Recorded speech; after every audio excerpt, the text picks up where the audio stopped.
શબ્દે આપણને એમ લાગે કે આપણને આશ્ચર્ય એવું લાગે કે આપણે હકીકતની અંદર આપણે છીએ એવી આપણને ખબર નથી. અને સિદ્ધરસિંહ ગણી મહારાજાએ એનું આખું બયાન કર્યું છે. આપણી દ્રષ્ટિની અંદર માત્ર વર્તમાન ક્ષણ છે. આપણી દ્રષ્ટિની અંદર માત્ર આપણે છીએ. આપણી દ્રષ્ટિની અંદર માત્ર આપણું સુખ છે. અહીંયા સરસ મજાનું સૂત્ર બતાવ્યું છે, જાણે પત્યેમ જાણેતું દુઃખમ પત્યેમ સાયમ. દરેક વ્યક્તિ, દરેક સૂક્ષ્મ કે બાદર જીવો, તમે લોકો તો બહુ સ્થૂળથી ઉપર છેલ્લું આ બધી ધર્મ સાધના વગેરે કરો છો, પણ અહીંયા અમે લોકો આ આચરણ વગેરે પાઠ વગેરે કરી એની અંદર આવે છે કે પૃથ્વી કાયના જીવો કેટલા છે, અપકાયના જીવો કેટલા છે. એક જ વાત આવે, અસંખ્ય લોકાકાશ પ્રમાણ. કેટલા લખ્યું છે ત્યાં? એક પૃથ્વી કાયના જીવને જો જરાક મોટો બોર જેવડો કરવામાં આવે તો આ એક લોક નહીં પણ આવા અસંખ્યાતા લોક ઠાંસીને ભરાય એટલા તો માત્ર પૃથ્વી કાયના જીવો છે. ક્ષણે ક્ષણે અસંખ્યાતા લોક પ્રમાણ જીવો પૃથ્વી કાયમાં જન્મે છે, પૃથ્વી કાયમાંથી મરે છે અને પૃથ્વી કાયમાં રહેલા છે. અને તે અસંખ્યાતા લોકાકાશ પ્રમાણ પણ આ બધા જીવોની આંતરિક વૃત્તિનું, ઈચ્છાઓનું, અભિપ્સાનું પોસ્ટમોર્ટમ કરવામાં આવે તો આ શબ્દ આવે, જાણીતું પત્યે દુઃખમ પત્યેમ સાયમ. બધા દુઃખથી ભીરું છે. 24 કલાકની દરેક જીવની આંતરિક મનોદશા એટલી છે કે હું દુઃખથી ભાગું અને સુખની અંદર રમમાન રહું. એક વાક્ય તમે સમજી રાખજો, આજ સુધી આપણે દુઃખો પાછળ તો બહુ રડ્યા. જાત જાતના દુઃખો ડગલે ને પગલે આવ્યા અને આપણને રડાવતા રહ્યા. કર્મ સત્તા બહુ બેરહમ છે. આપણા ઉપર દુઃખો ઠોકતી ગઈ અને દુઃખોની સામે આપણે રડતા જ રહ્યા. કારણ કે દુઃખોને જોવાનો આપણી પાસે કોઈ પોઝિટિવ અભિગમ નહોતો. દુઃખોને હેમંતભાઈ આપણે આશીર્વાદરૂપ સમજીએ કે દુઃખોને આપણે અભિશાપરૂપ સમજીએ? દુઃખ સારા કે દુઃખ ખોટા? દુઃખ આપણને આગળ લઈ જવા માટે આવે છે કે દુઃખ આપણને પટકવા માટે આવે છે? શેની માટે આવે છે? કુંતી મહાભારતમાં એમ કહે છે, વિપદ ન સંતુ શાશ્વત. આપત્તિઓની ઝડી હદ પર અમારા ઉપર વરસતી રહો. કેમ કે આ તકલીફ, મુશ્કેલી, આફતો, દુઃખો અને સંકટો એ જ અમારી આંખ ખુલ્લી રાખે છે. એ જ અમને ધર્મ તરફ અને પ્રભુ તરફ દોડીને લઈ જાય. ભગવાન દુઃખમાં યાદ આવે, સુખમાં? સુખમાં આવે કે દુઃખમાં? એટલે કુંતી કહેતી, સુખમાં તો આંધળા થઈ જઈએ, સુખમાં તો ભાન ભૂલી જઈએ, સુખમાં ધર્મથી વિમુખ થઈ જઈએ, સુખની અંદર ભગવાન કે ગુરુ યાદ આવતા નથી. સુખી લોકોના જીવન તમે જુઓ, મોજ મજા, એસો આરામની અંદર એટલા મશગુલ છે. શું ધર્મ બરમની વાતો કરો છો? કરનારાને ઠેકડી ઉડાવે છે. કેમ કે આ મોહનો અંધાપો છે અને આ સુખે આંધળા કરી નાખ્યા છે. દુઃખ આવે કર્મો યાદ આવે છે, દુઃખ આવે પરલોક યાદ આવે છે, દુઃખ આવે આપણે કરેલા પાપો આપણને યાદ આવે છે, દુઃખ આવે આ બધામાંથી મુક્ત થવા માટે ભગવાનના શરણે જવાનું આપણને મન થાય છે, ગુરુની પાસે જવાનું આપણને મન થાય છે. આશીર્વાદ લઈએ, આમાંથી ક્યાંક છુટકારો થાય એવી ભાવના આપણને થાય છે. હું તમને કહું છું, દુઃખને જોવાની પણ એક કળા છે.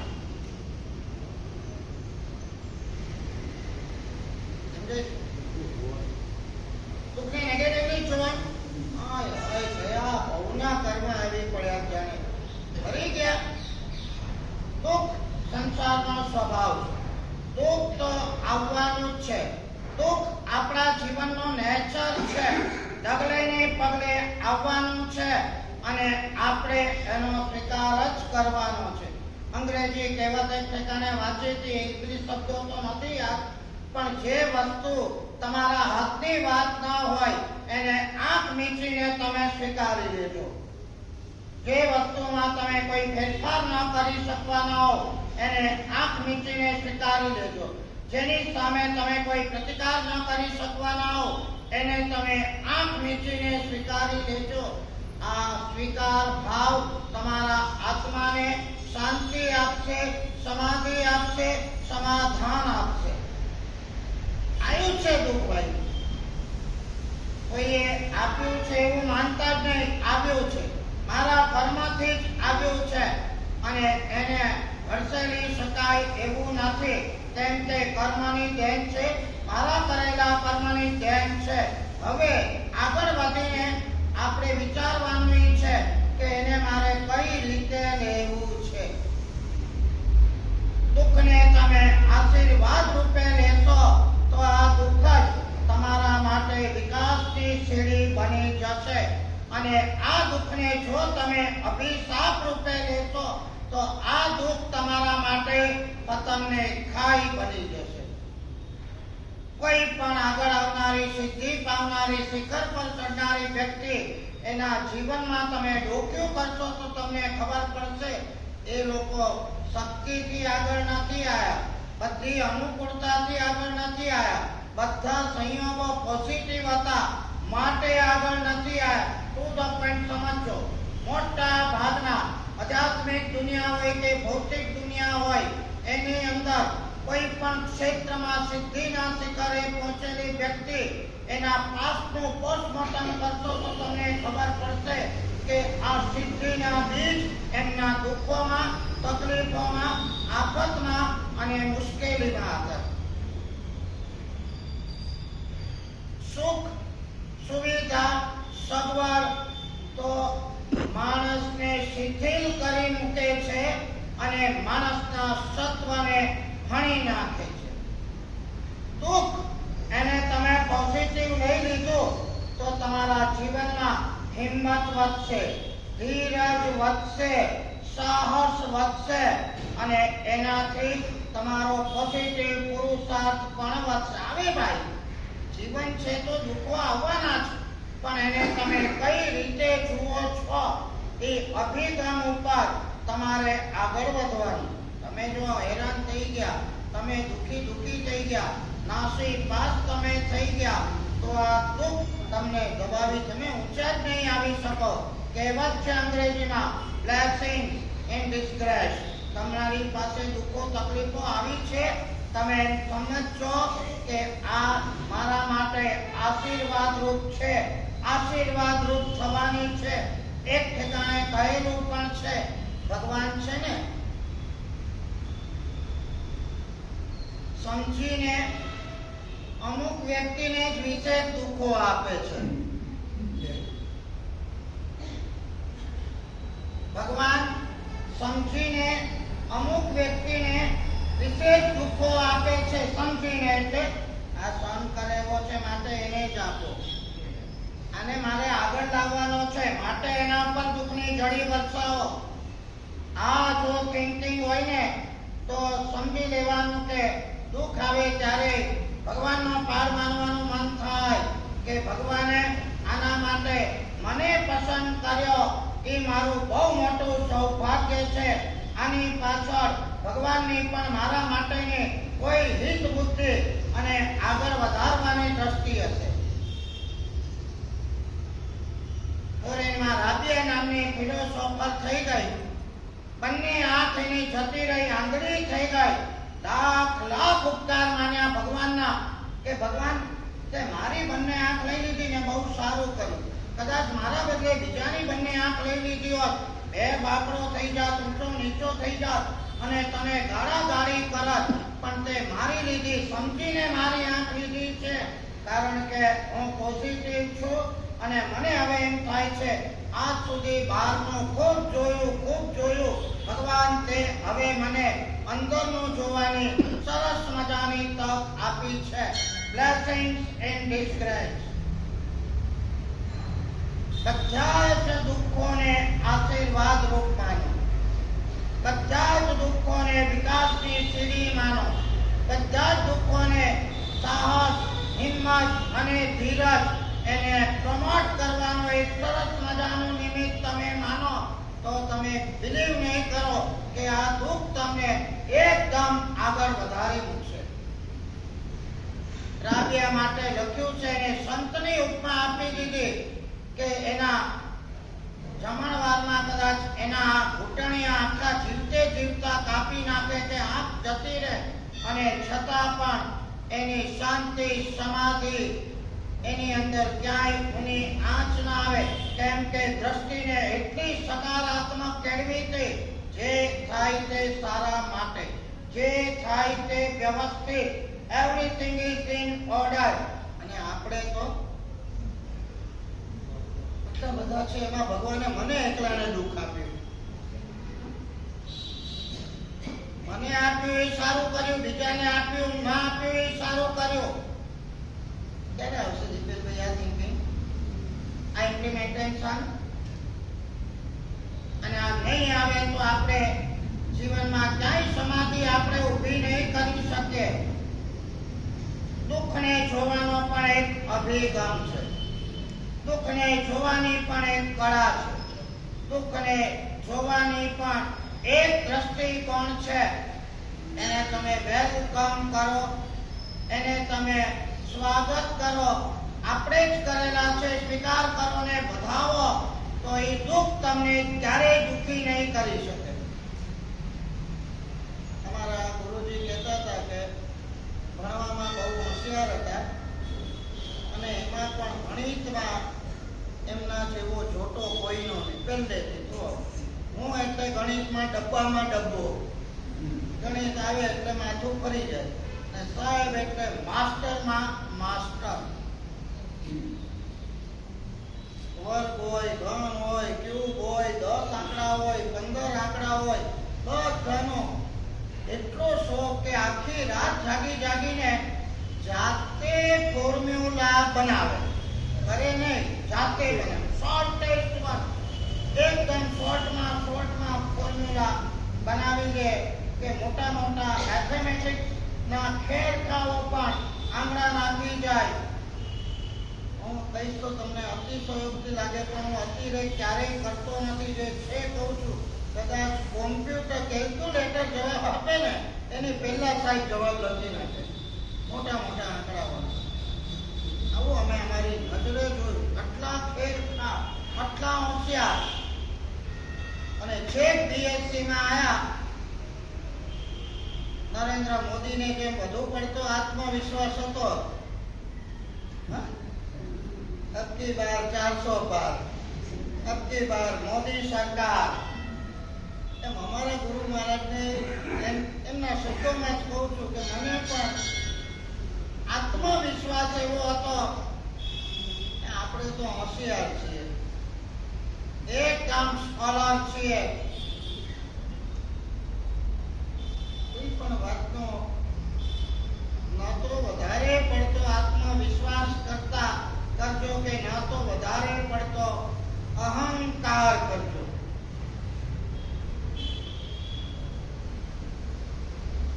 રિઝલ્ટ આવવાનું હતું. ગુરુ મહારાજ કે આપણે તો 1,00,000% પાસ છીએ ને ભાઈ, આરામથી મગજથી. અને રિઝલ્ટ આવ્યું ફેલ બીએસસીમાં. ઝટકાઓ આવે છે, ન ધારેલું થાય છે. આપણા અહંકારને ચૂરવા માટે પણ આવું થતું હોય, આપણા વધારે પડતા આત્મવિશ્વાસને તોડવા માટે પણ થતું હોય.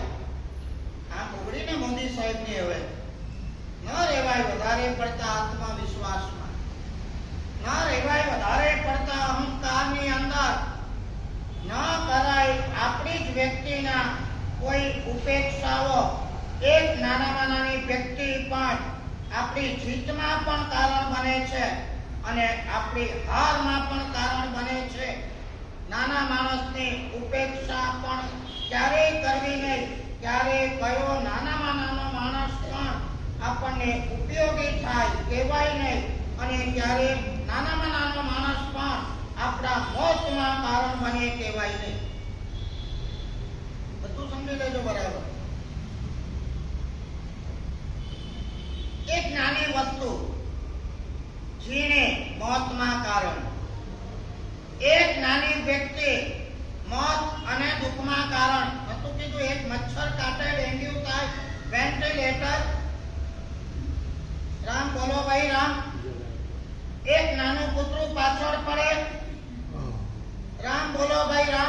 બ્રેન હેમરેજ, રામ બોલો ભાઈ રામ, કમ્પેર કરો.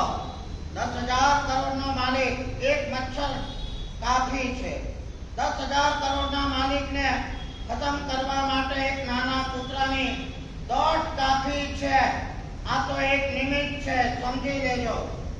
નાના માણસની પણ ઉપેક્ષા ક્યારેય કરશો નહીં. ક્યારેય કયો માણસ આપણા સપોર્ટમાં આવી જાય કહી શકાય નહીં, પરાયો છે તો પણ. અને ક્યારે કયો માણસ આપણો હોવા છતાં આપણી પગ નીચે તે ખસકી જાય કહેવાય નહીં. ગુરુ મહારાજને એમ જ કહેતા હતા કે આપણે તો ઘમંડ શબ્દો તો ઘમંડ ને એમાં કોઈ આપણે જે રિઝલ્ટ આવ્યો છે અને જે આઘાત લાગ્યો છે, આઘાત એટલો એમાં હું અને ફેલ કઈ વાળીના મોડા ભાઈ, હું અને ફેલ. અને પછી વિચારો ને તારા પેપર તપાસવામાં કઈ ગડબડ ના કરી હોય.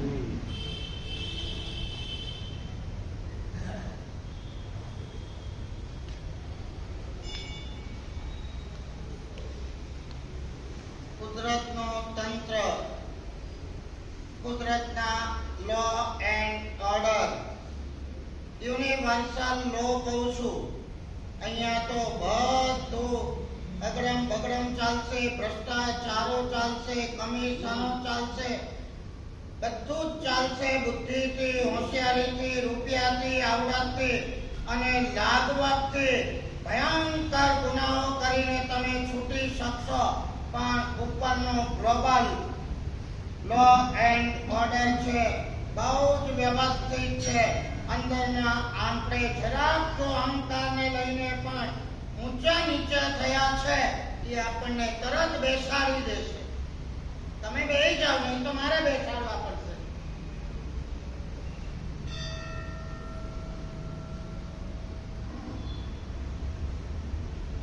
કોસ્મિક લો એન્ડ ઓર્ડર આનું નામ છે. વિશ્વનું વ્યવસ્થા તંત્ર બહુ જ વ્યવસ્થિત છે. માત્ર બાહ્ય જગત ઉપર એની નજર છે એવું નથી, આપણા આંતરિક જગત ઉપર પણ એની નજર. જેવા ભાવ કરો છો એનાથી વિપરીત ભાવોના પરિણામો તમને તાત્કાલિક મળી જશે. તમે કોકના દોષ જુઓ છો, આ તમારો આંતરિક ભાવ, અને આ આંતરિક ભાવના પડઘા ઉપર કોસ્મિક લો એન્ડ ઓર્ડરમાં પડે અને એ જ દોષ અનેક ગણો થઈને આ કર્મસત્તા તમારામાં ઠોકી દે. ખાલી બાહ્ય જગતને આ જોતું નથી કોસ્મિક લો એન્ડ ઓર્ડર, પણ આંતરિક જગતને પણ તમારા એક એક ભાવો. તમે કોઈના દોષ જુઓ છો, દોષ ગાવ છો, નિંદાઓ કરો છો, આ બધું તમે કરો એનો મતલબ એ છે કે તમને વ્યક્તિ પ્રત્યે અસદભાવ છે. અને આ અસદભાવ જો તમને ન હોય તો કોઈના માટે તમે ક્યારે ઘસાતું બોલી ના શકો. સમજી લો, વ્યક્તિ પર અસદભાવ હોય તો જ એના માટે ઘસાતું બોલાય, નિંદા થાય. અને તમારા ગુણો પ્રત્યે તમને સદભાવ હોય તો જ એના માટે તમને અહંકાર થાય. આઈ એમ સમથિંગ, મને બધું આવડે છે, મને બધું ખબર છે, હું કરું છું એ બધું ઓકે છે, જાણે સામેવાળા બધા ડફોડ અને ડોબા જ છે. આ માન્યતાથી જીવન કયા કેવું જ્ઞાન થઈ જાય. એમ ઓકે, હું જે કરું એ જ બરાબર, સામેવાળા બધા ડફોડ દોષોથી ભરેલા, એ કરે એ બરાબર નહીં, એ કે બધું ખોટું કરે એ બધું ખોટું, અને આપણે કરીએ એ બધું સાચું. કઈ માન્યતાઓથી જીવીએ છે ખબર નથી પડતી. ખાટલે મોટી ખોટ છે, ખાલી ચણો વાગે ઘણો. કેટલા દોષોથી ભરેલા, કેટલી નેગેટિવિટી, કેટલી વાસનાઓ, કેટલી વિકૃતિઓ, કેટલા દોષો, અને ઉપરથી એમ જાણે મને બધી ખબર પડે છે ને હું કરું છું એ બરાબર.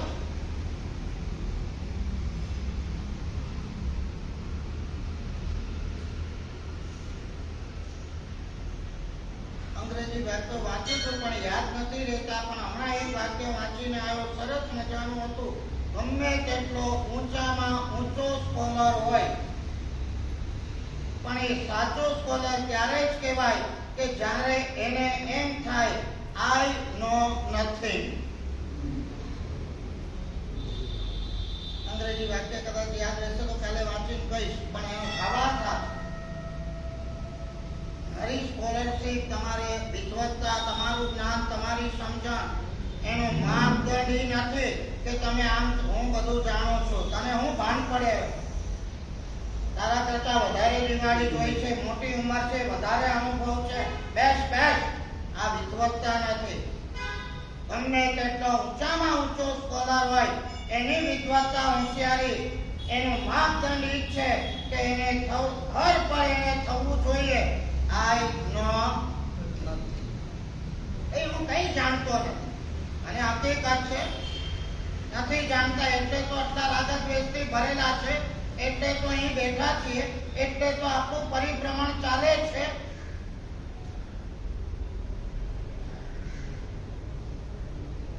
અને હોશિયારી મારવાની આઈ નો એવરીથિંગ મને જ ખબર પડે. ચિંતન કરું મને તો એમ જ થાય કે ચીની મીની ચૂપ થઈને બેસી રહેવા જેવું છે આપણી મસ્તીમાં. ક્યાંય ઊંચા નીચા થવા જેવું નથી. આ કર્મસત્તા ભાંગીને ભૂક્તા કરી નાખશે. નથી જોતા ઉથલ પાથલો વિધિના મિનિટ શું થવાનું આવતી ઘડીએ ખબર છે?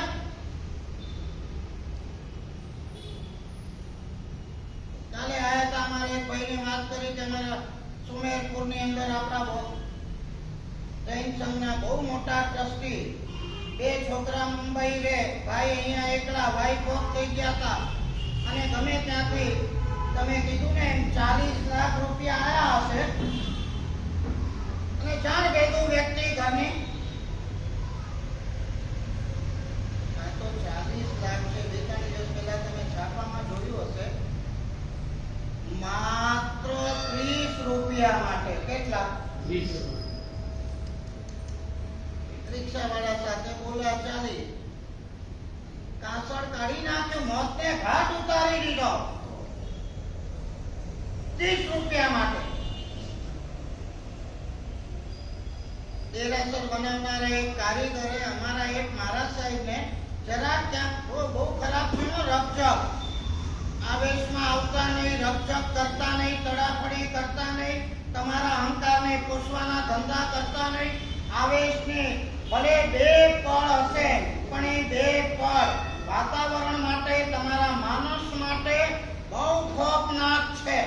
મને તો આવેશ આવી જાય છે, 2-5 મિનિટ ખબર નથી પડતી, પછી પાછું થોડું શાંત થઈ જાય ખબર પડે.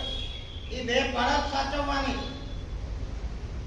અમારા મહારાજ સાહેબ હતા ત્યાં કોકણમાં અને દેરાસર બનાવવાળા, મેં કહું છું રોજ,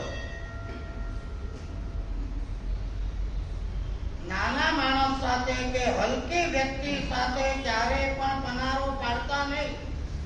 પ્રકાશભાઈ, તમારે ત્યાં કામ કરતી ભલે 5000 ના પગારદારની વ્યક્તિ હોય પણ પનારો ના પાડતા, ક્યાંય રક્ષક કરતા નહીં, સંમત બગાડતા નહીં, કચપચ કરતા નહીં. ભાઈ તું 25000 એકવાર લઈ જા પણ પનારો છોડ. મારા સાહેબને 500 રૂપિયા માટે રક્ષક થઈ. મારા સાહેબ થોડું સંભાળતા હશે, ભાઈ તારો ભાવ વધારે છે 500 આમાં, અરે મારા દેના ही पड़ेगा. ઓલા બાજુના બધા ઓડિશા ને યુપી ને આ બીજા માણસ જોવો છો તમે. આવેશની 2 પળ એટમ બોમ્બ કરતા પણ ખોફનાક હોય છે. આવેશની 2 પળ એને સંભાળી લો તમે, લેટ ગો કરી દો, કોઈ નુકસાન નથી થવાનું. આવેશની પળોના જે નુકસાન છે ને એની સામે આ નુકસાન તો કોઈ નથી. હજારો લાખોના નુકસાન થાય તો થવા દેજો. આવેશની પળોના નુકસાન આપણા માટે, બીજા માટે અને આપણા પ્રભવ માટે બહુ ખોફનાક. થોડો સાંજે આવ્યો, મોટી રાસ લઈને આવ્યો લોખંડની, મારા સાહેબ સુતા હતા, એના માથામાં ધડાધડ દેવા માંડ્યો, લોહી લુવાણ કરી નાખ્યા, પ્રાણ પંખે ઉડી.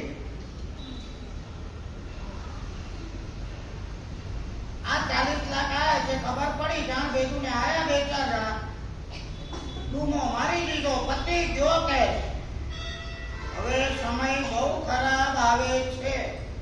એમાં શિક્ષિત, સમજદાર અને શ્રીમંત વ્યક્તિઓએ વધારે સાવધાન રહેવાનું છે. કેમ કે આ લોકો ઈર્ષ્યાના કારણે આપણું પુણ્ય, આપણી આબાદી અને આપણું સુખ સહન કરી શકવાના નથી. हमको खाना नहीं मिलता है और ये लोग BMW में घूमते.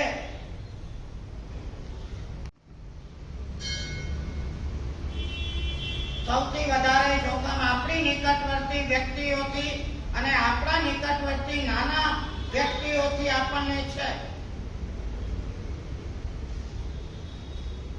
તમારું ખાય છે, તમારું પીએ છે, તમારે ત્યાં નોકરી છે એટલે તમારા છે એવું માની લેવાની જરૂર નથી. ઓલા વચ્ચે મારી નાખ્યો પંકજભાઈ ને આ ચોપડાવાળા એને જ માણસ ગાડીમાં લઈ ગયા અને પતાવી દીધું, વાત પૂરી.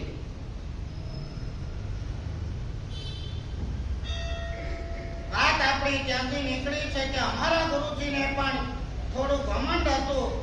હું આને ફેલ થઉં ભાઈ એ સીમા. મૂળ મુદ્દો આપણો પ્રવચનનો આખો એટલો છે, દુઃખ સહજ છે, દુઃખ કાયમી છે, દુઃખ આવતું જ રહેવાનું છે, પણ એ દુઃખને જોવાનો એક અભિગમ હોવો જોઈએ. દુઃખને તમે આશીર્વાદ રૂપે જોશો તો એ દુઃખ તમારા માટે વિકાસની સીડી બનશે, અને દુઃખને તમે અભિશાપ રૂપે જોશો તો આ દુઃખ તમારા માટે પતનની ખાઈ બનશે. સુખ તો સારું છે જ નહીં, સમજી લેજો. મારા ચિંતન સમજો. આ પદાર્થો કેમ છે? સુખ માણસની આંખ બંધ કરે છે, સુખ અંધાપો લાવે છે, સુખ સાચી સમજણ આવવા દેતો નથી, સુખ ક્યારેય સત્વનો વિકાસ થવા દેતો નથી, સુખ માણસની અંદર ધીરજ અને હિંમત, સાહસ અને સહનશીલતા કેળવવા દેતો નથી. સુખી માણસ ઓલવેઝ શિથિલ હોય, સમજી લેજો. તમે એક થેલી ઉચકવાનું કહીશું ને ભાઈ, આપણાથી તો ના ઉચકાય.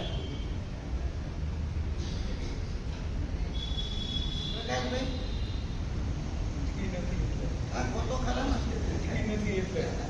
બસમાં મુસાફરી કરી શકો ખરા ત્યાં?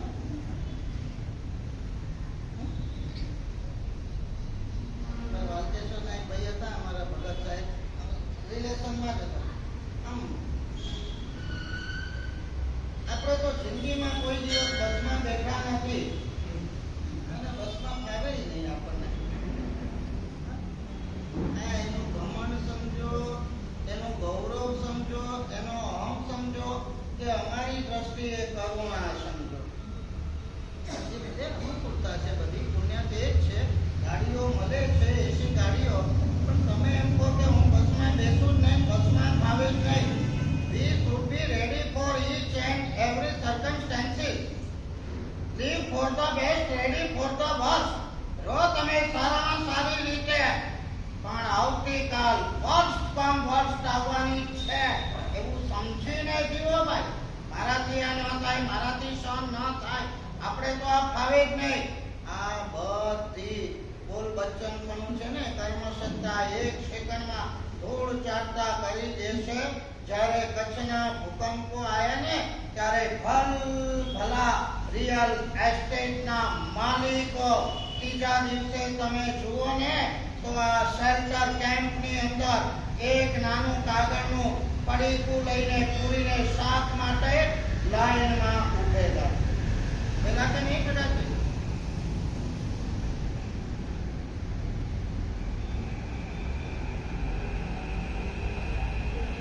શરમ નથી. કરમને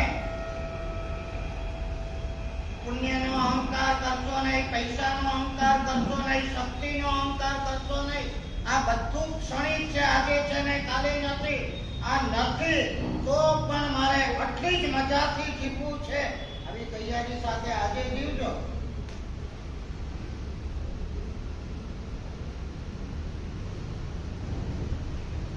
બ્લેસિંગ્સ ઇન ડિસ્ટ્રેસ. દુઃખને તમે કઈ નજરથી જુઓ છો? દુઃખને જોવાની પણ એક કળા છે. ક્યારે પણ માનશો ને દુઃખ અભિશાપ છે, સદા માનશો કે દુઃખ આશીર્વાદ છે. વ્યવસ્થિત છે. મેં કીધું નહીં, ભગવાન સારી વ્યક્તિને, ચુનંદી વ્યક્તિને ચૂસ કરીને દુઃખો આપે છે. આ સહન કરી શકશે ભાઈ, બીજાનું કામ નથી. અને જ્યારે આવા દુઃખ આવે ત્યારે ભગવાનનો પાર માનજો. ભગવાન કે મને પસંદ કર્યો ને, તારા લાખ લાખ ઉપકાર. દેશે એવી નથી ને પ્રકાશભાઈ, મારી વાત બધી અમારા ગુરુજીના શબ્દોમાં કે એટલો આઘાત લાગ્યો, ઘરે ગયો, રૂમ બંધ કરી દીધી અને બસ સૂઈ ગયો. કોઈ આમ જાણે પહાડ તૂટી પડ્યો હોય મારા ઉપર એવું થયું. હું બાદ મંદિરથી બીએસસી સુધી થ્રુ આઉટ ફર્સ્ટ આવનાર અને બીએસસી માં દાંડિયા ડૂલ આઉટ ફેલ મોઢું કેવી રીતે બતાવીશ લોકોને. અને જે ઓર કોન્ફિડન્સ હતો, આપણે તો સુરત પશ્ચિમમાં ઉઠે ને તોય ફેલ ના થઈએ. આવો આંખો ગુરુ મહારાજ કે આપણને હતો અને આપણી એબિલિટી હતી, ભણવાની તાકાત હતી. ધીરે ધીરે ધીરે ધીરે ગુરુ મહારાજ કે અભિગમ એવો આવ્યો, ઠીક છે, આપણું નસીબ, આપણા કર્મ જે થયું તે સારા માટે. હવે તો થોડો ટાઈમ છે, ફરી પરીક્ષા આપવાની, 6 મહિના પછી આપવાની હોય એ ફરી 6 મહિના પછી આપશું. વધારે મહેનત કરશું. પોઝિટિવ લીધું. અને મેઇન વાઇલ કહે છે કે ગોળીજીની અંદર આ ધરમપુરી મહારાજ બધા હતા. ભગવતી સૂત્ર ઉપર પ્રવચન ચાલતા હતા. મનની શાંતિ અને સમાધિ માટે સદગુરુ અને સત્સંગ. આજ આપણા દુઃખના જખમ ઉપર મલમ પટ્ટા કરનાર જો કોઈ તત્વ હોય તો આ સદગુરુ સત્તત્વ છે.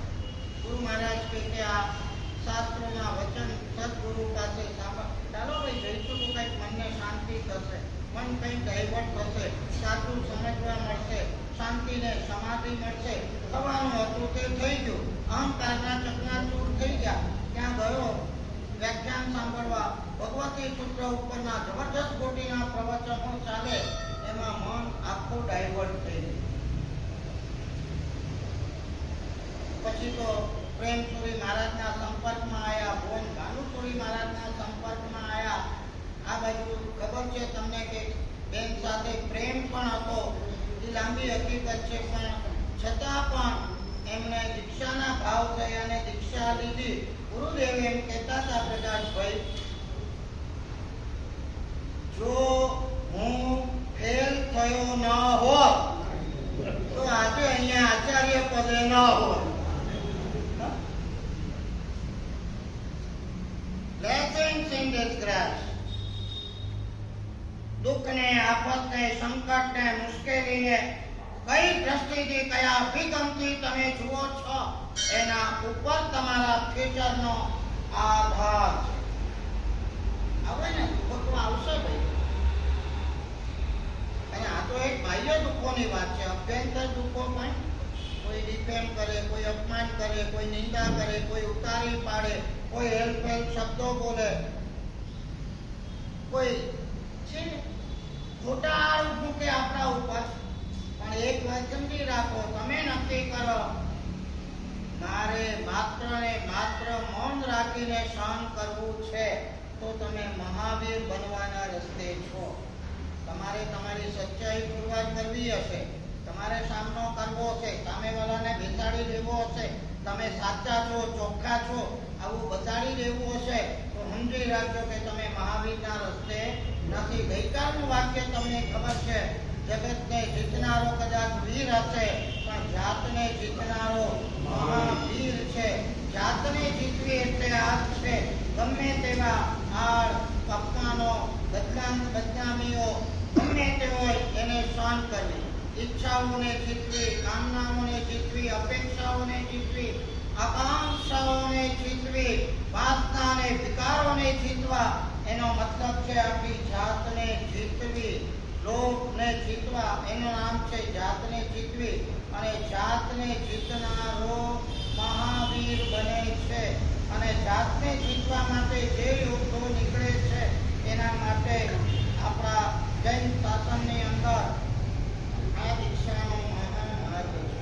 જ્યારે કોઈ નીકળે છે દીક્ષા લેવા માટે, એનો મતલબ એ છે કે આ બધું છોડવા માટે નીકળે છે. માત્ર બાહ્ય સામગ્રી નહીં, પણ અંદરના રાગ, દ્વેષ, કટાયો, ચોટાઓ આ બધાને જીતવા માટે જાય છે.